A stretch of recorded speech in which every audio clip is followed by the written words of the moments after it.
Assalamualaikum Sobat Football United, ringan amatiran ala gue. Cuaca lumayan bagus hari ini alhamdulillah. Sehingga gue bikin konten kali ini dari luar. Semoga soundsnya bagus ya.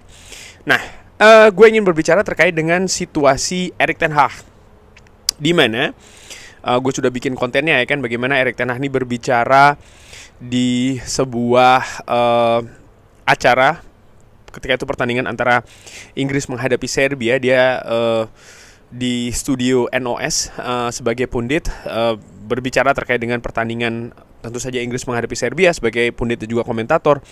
Dan ada beberapa pertanyaan ya kan yang diajukan oleh host terkait dengan situasi Erik ten Hag, kontrak dan lain-lain, situasi perpanjangan ya kan, ataupun keputusan Ineos yang tetap bersama dengan Erik ten Hag. Nah, yang menarik adalah ada dua hal yang ingin gue bahas. Pertama adalah reaksi dari media, terutama media di Inggris. Ini luar biasa. Bagaimana mereka, kalau gue ambil contoh misalnya dari Daily Mail ya, artikel di Daily Mail ini, mereka ini membahas terkait dengan wawancara tersebut. Dan sebenarnya bukan cuman Daily Mail saja, tapi banyak media lainnya yang mengangkat hal yang menurut gua agak sedikit dilebih-lebihkan gitu ya. Misalnya Daily Mail ini menyebutkan kalau mengatakan kalau Erik ten Hag ini seperti kayak membuat sekarang situasi tidak pasti lagi nih terkait dengan situasi perpanjangan kontraknya ya kan. Karena di wawancara tersebut Erik ten Hag menyebutkan ya ini mungkin tidak akan mudah ya, akan ada proses tentu saja, dan ada banyak hal yang harus didiskusikan. Kalimat tersebut ternyata oleh beberapa media diartikan sebagai ya ancaman dalam tanda kutip dari pihak Erik ten Hag yang bisa jadi akan mempersulit Ineos. Namun kalau gue secara ringan amatiran, gue justru tidak melihat seperti itu. Sama seperti yang Fabrizio Romano katakan ya, bahwa Erik ten Hag dari awal ingin tetap stay di Manchester United. Erik ten Hag komitmen dengan Manchester United, dan itu sudah diperlihatkan menurut gue musim lalu, di mana misalnya performa yang buruk dari Manchester United, situasi yang tidak pasti dengan masa depan dari Erik ten Hag. Tapi ketika ada peluang untuk dia lompat perahu atau lompat kapal ya, ke Bayern Munchen ataupun juga ke Ajax, Erik ten Hag tidak melihat opsi tersebut. Dia tetap komit, dia tetap ingin supaya Manchester United ini bisa menutup musim dengan trofi di Piala FA. Dan proses meraih Piala FA itu kan seperti dibahas di artikel The Athletic, bahwa tidak hanya sebelum pertandingan menghadapi Manchester City, tapi dari beberapa pertandingan sebelumnya sudah dipersiapkan oleh Erik ten Hag. Taktiknya, formasinya, siapa saja, sistemnya seperti apa ya kan. Ini sudah dipersiapkan dan dia tetap komit untuk hal tersebut, dan akhirnya dia berhasil mendapatkan trofi. Sehingga memang salah satu poin terbesar adalah ya itu tadi, komitmen ya. Dan dari situ gue melihat bahwa ya Erik ten Hag memang komit dengan Manchester United. Ineos setelah proses yang mereka lakukan, mereka menjatuhkan pilihan kepada Erik ten Hag, dan bahkan Ineos ingin memperpanjang kontrak dari Erik ten Hag. Tapi tentu saja ini kan tidak dengan langsung semua sepakat saja, tidak. Ada hal-hal yang harus dibicarakan, ada hal-hal yang harus didiskusikan, ada hal-hal yang mungkin harus ditambahkan atau bahkan dikurangi. Karena Erik ten Hag membuat kontrak ini kan sebelumnya dengan Richard Arnold, dengan John Murtough, dengan Darren Fletcher, persetujuan Glazer juga. Tapi kali ini kan berbeda. Ineos datang dengan tim baru, manajemen baru, Sir Jim Ratcliffe, Sir Dave Brailsford, Jean-Claude Blanc, Omar Berrada, Jason Wilcox, bahkan Dan Ashworth yang juga akan hadir ya kan.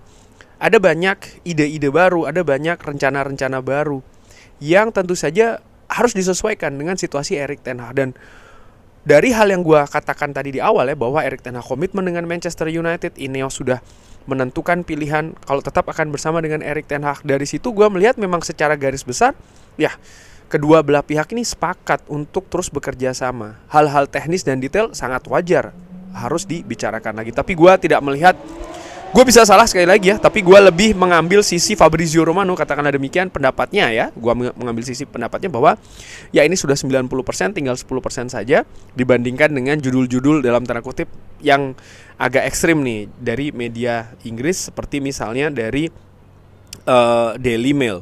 Nah, ada beberapa diskusi juga dari kolom komentar. Terima kasih Sobat Football United yang menulis ya, dan juga di beberapa sosial media misalnya, kenapa kok Erik ten Hag diberi perpanjangan kontrak sekarang gitu, sementara dia masih ada ada satu musim lagi ya, sampai dengan akhir musim depan.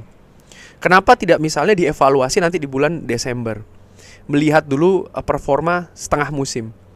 Gua pernah berpendapat seperti itu, tapi setelah gua pikir lagi ya, secara ringan amatiran tentu saja, hal tersebut nampaknya tidak tepat. Kenapa? Coba lihat pelatih-pelatih lain di klub lain ya. Unai Emery misalnya, atau banyak pelatih lain ya. Ketika masa periode kontraknya mendekati akhir, klub harus memutuskan. Tidak bisa sampai last moment, tidak bisa sampai saat-saat terakhir. Kenapa? Posisi manajer, pelatih itu sangat penting sekali. Lebih penting daripada pemain menurut gua ya. Dialah yang mengatur dari satu pertandingan ke pertandingan lain. Dia mengatur banyak hal di klub, bukan hanya soal performa saja, situasi teknis, non teknis, hubungan dengan manajemen, banyak lah.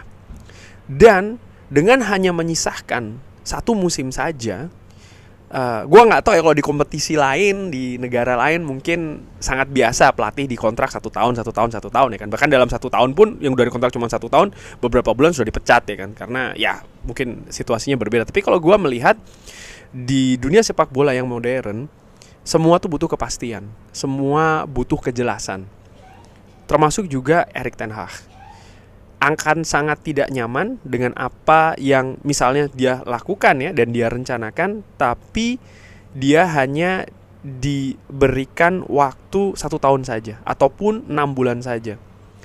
Ini aksesnya bisa meluas juga, bukan hanya ke pelatih dan juga staf kepelatihan, tapi juga ke pemain misalnya. Pemain yang akan diincar, pemain yang akan dilepas, pemain yang akan diincar ya. Contohnya nih, pemain yang akan diincar, oke? Dia datang ke Manchester United, salah satu yang faktor yang akan dilihat adalah pelatih, manajer, itu jelas. Ketika dia melihat, oke, manajernya kok hanya tinggal 1 tahun lagi, bahkan bisa jadi cuma 6 bulan saja ya. Loh, setelah ini gue sama siapa nih? Sistem permainan dengan gue akan tetap dengan gue atau tidak nih? Posisi gue akan diotak-atik atau tidak nih? Seperti apa? Ketidakpastian. Sulit menurut gue, apalagi pemain-pemain premium ya. Mereka juga butuh kejelasan yang diincar. Pemain yang sudah ada di Manchester United sama, mereka juga melihat, oh pelatih ini tinggal 1 tahun, bahkan 6 bulan bisa jadi selesai. Gue tidak sepakat dengan pelatih ini. Ya udah, biarin aja, gue bermain ala kadarnya, bermain ya mungkin dengan tidak niat-niat banget ya, katakanlah demikian, karena gue tahu nih 6 bulan dia akan selesai, ya kan? Atau sebaliknya juga, pemain yang saat ini masuk dengan konsep dari pelatih tersebut ataupun Erik ten Hag katakanlah, mereka juga akan berpikir, oke, dia cuma hanya 6 bulan nih ataupun 1 tahun. Setelah itu bagaimana? Siapa? Nggak jelas juga. Itu pemain nih, pemain yang ada di klub. Belum kita berbicara soal masalah pemain muda yang diorbitkan. Sama juga, mereka akan, oke, ini dia yang ngorbitin gue. Setelah ini siapa yang akan membimbing gue? Dan hal ini kan yang sering sekali tidak berkelanjutan di Manchester United.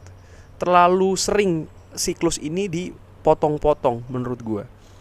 Banyak sekali ketidakpastian, dan ini ujungnya adalah bagaimana karakter dan juga atmosfer, environment menjadi tidak positif.